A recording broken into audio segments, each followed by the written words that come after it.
Rasul sallallahu alayhi wasallam actually had a specified time where he would teach women, where he would do that, especially the women of Medina. And actually the women of Medina were different from the women of Makkah. They were actually a lot more bold. And the Sahaba even noticed that they're more bold. Like Umar radiallahu anhu said, they're not like the women of Makkah. It's like so there was a difference between them. And they're outspoken. And we even know that from many athar and many hadith texts. Like, Umar is giving khutbah radiallahu anhu and a woman gets up and says, you can't say that. Allah said this. Like, lady, why are you not in the sister section behind a glass? Why are you... Oh, and you're talking to Umar. Umar. You don't want to point a finger at Umar like that, but she did. She's like, gutsy lady, She did that. And there are assumptions that men and women should not interact with each other at all under any circumstance. That's what Islam wants. That isn't true. As a matter of fact, non-mahram, man and woman, talking to each other in public, outside, is mentioned in the Quran. Musa alayhi salam went up to two girls that were not his mahram. Then he went over and talked to them and said, what's wrong with you ladies? Ma khatbukuma, what's wrong with you? And they said, well, we can't feed our animals until the whole flock is done. They had a conversation. He didn't go up to them and say, Assalamu alaikum wa rahmatullahi wa barakatuh, ya ukhtayya, my two sisters, fil Islam. He doesn't know even if they're not Muslims. They don't know. They don't know him, he doesn't know them. They don't know he's Musa alayhi salam. They don't know that. They don't know any of that. But they had a conversation with each other. A non-mahram talking to another non-mahram about what? A problem. They were wrestling with sheep. So you had to go talk to them. What are you doing? What's going on? Can I help with something? But he didn't prolong the conversation. He kept it to the point. What are we learning in Quran? If you keep your conversation to the point, it's fine. You might have a female co-worker. You might have a class. I have students. I have to answer their questions. They have a right to me as much as the brothers have a right to me.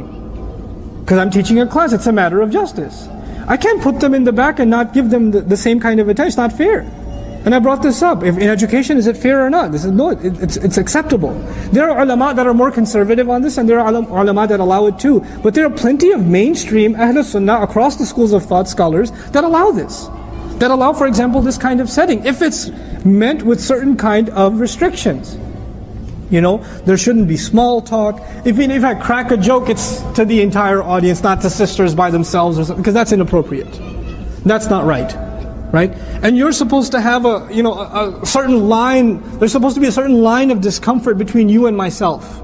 Or between you and any other non-mahram. There's supposed to be a line of discomfort. There's supposed to be a level of seriousness. You're not supposed to be giggly when you come up individually and talk to a non-mahram man.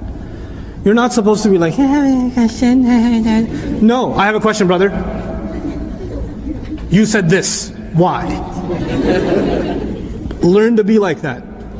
Learn not to be giggly around non-mahram men. Not smiley. Jazakallahu khairan for so many things you're doing. No. Say that on your own. Don't come up and say it to me. Don't come up and say it to me. Say that to your dad. Jazakallahu khairan, Baba.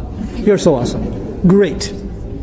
When you come up to a non-mahram, if it's your teacher, if it's the imam of the masjid, if it's your employer, keep a serious tone. Keep a serious tone. When a woman uses a serious tone, the man becomes serious automatically. Girl comes up to you, you think she's kind of pretty. She comes up to you and says, Assalamu alaikum.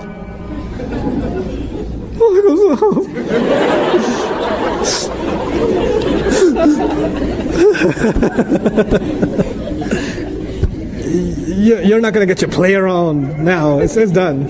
It's over. But she comes up to you and says, Assalamu alaikum wa rahmatullahi wa barakatuh. No good. No good for you. Then you'll be like, oh, wa alaikum salam.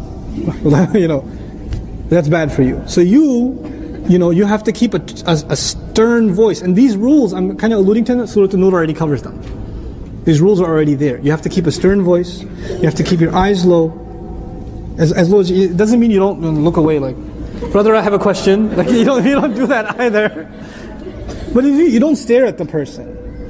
You're like, yes, sister, do ask. No, not like that.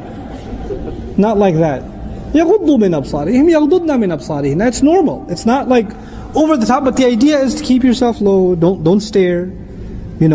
Make just enough eye contact to get your point across, and that's it. That's all. You don't need more than that, you know. So these certain things, they are the guidelines by which public settings make it okay.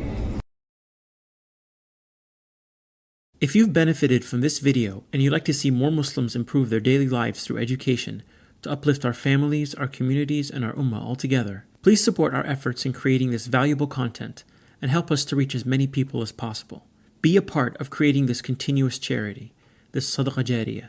Click the link below to donate. Even a little support can go a long way. Jazakumullahu khairan.